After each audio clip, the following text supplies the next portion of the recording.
Everyone knew what the fuck he was doing. Why the f*** would it matter? Why would it matter? You better get the f*** off stage. I mean, you can still find them. Serious problem.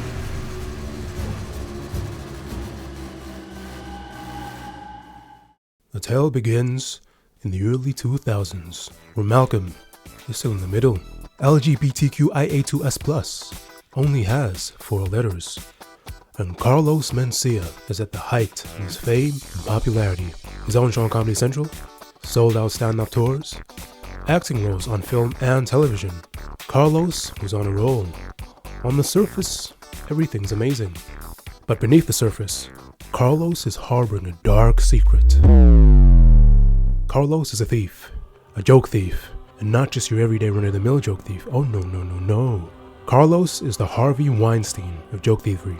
Everyone knows he's doing it, but no one has tried to put a stop to his reign of terror. Material, you know, and this is a comedian. He had an HBO one night stand that I think had like we counted 13 minutes of my material on it, and wow, we contacted. Yeah, do a couple minutes of his material. Well, I'll just do some of my material, and then it'll be the same. You've heard? Yeah. Is he a thief? I've heard. Have you seen him steal material? I have seen him steal orange jokes. Oh, how weird. So as you can see, Carlos's joke thievery knew no bounds and was casting a dark cloud over the comedy circuit. That is until one brave man by the name of Joseph Elk Meets Joester Rogan decided, enough! You see, Joe himself was also an actor, comedian, and television host. You may remember him from Fear Factor. And Joe wasn't just gonna stand by while Carlos exacted this reign of terror in his beloved comedy community. And thus, Joe makes his move. It's 2005 and he launches his first attack. He writes a blog post exposing the depths of Carlos's joke thievery and...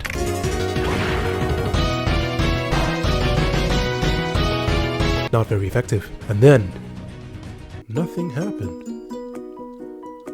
Until February 2007, the final showdown. The location? The Comedy Store. The mecca of American comedy that had birthed legends like Richard Pryor, David Letterman, and Martin Lawrence, amongst many others. And the owner of the Comedy Store? Mitzi Shore, mother of Pauly Shore, and the most important person in American comedy that wasn't a comic. She was the mother of American comedy. Joe had just finished his comedy set, and he was introducing the comedian that was performing next, a guy named Kirk Fox that worked for Mencia. In his introduction for Kirk, Joe says to the crowd that Kirk is a funny guy and that he does comedy shows with Carlos Mencia. Yeah. I know. And then Joe walks off stage. But as Joe is walking off stage, Carlos grabs the mic from Kirk and yells to Joe, I bet you're too much of a to say that to my face. Game on. Joe gets back on stage and the final battle begins. Joe doesn't have the mic yet, and Mencia uses this to his advantage, slowly draining Joe's HP. I'll tell you what I think. I think that every time you open your mouth, you talk about me. I think that you're secretly in love with me because you can't shut the about me. That's what I personally think. Joe gets a mic, and this boosts his attack points. He uses rally cry to restore some HP. Open your mouth about me. You always say it for you. Yeah, you see that? You hear that cheering? This is something great for you. Joe uses a summon, summoning comedian Ari Shafir. Ari attacks Carlos. It's a critical hit. Dude, I opened for you and did that joke. In the rooms you performed it. I was doing that joke before. No, you weren't. Yes, bro. Absolutely not. Carlos uses the why would it matter to you defense. It's not very effective. Why would it matter to you? Why the it matter? Why would it matter? Joe counterattacks, exposing that Carlos had comedian Bobby Lee scrub a video from the web of him admitting Carlos stole his jokes. Another critical hit. Go from Bobby Lee. Let me tell you. The video on the internet of him admitting it. That's bull. That's bull. Joe continues and lands a punishing barrage. See, here's the deal. You are a good performer. You do very well with other people. I do well with my No, I've never stolen George a joke. Lopez can grab you by your neck and slam you up against the left back of the wall for ripping off your HBO special? Yes, he did. But you know what? Jealous because jealous of you, you fat. Yes, you are. Yes, you are. I'm jealous of anybody. It's not gonna be a guy who steals material.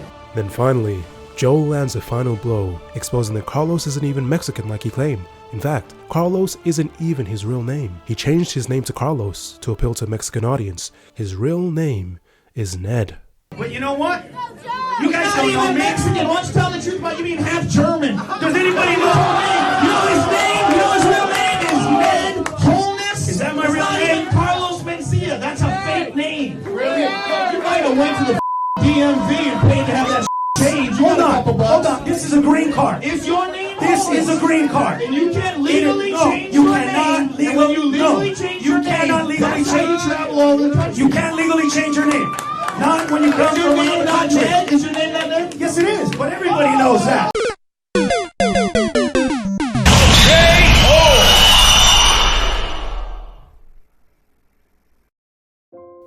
After the video of the showdown circulated online, Joe was banned from the Comedy Store. But it wasn't Mitzi that banned Joe. Joe had spoken to Mitzi on the phone and explained the whole situation, and Mitzi had even invited Joe to perform at the Comedy Store as usual on the night of their phone call. But a few hours after their call, other powers at the Comedy Store called Joe to tell him that he was banned. That day was the last time Joe and Mitzi ever spoke, and she sadly passed away in 2018.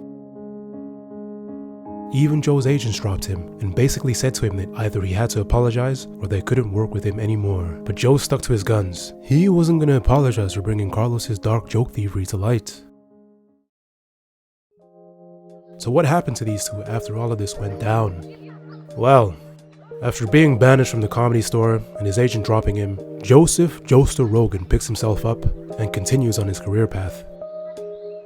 He does more shows, more acting gigs, but his crowning achievement, Joe goes on to start the biggest podcast in the world.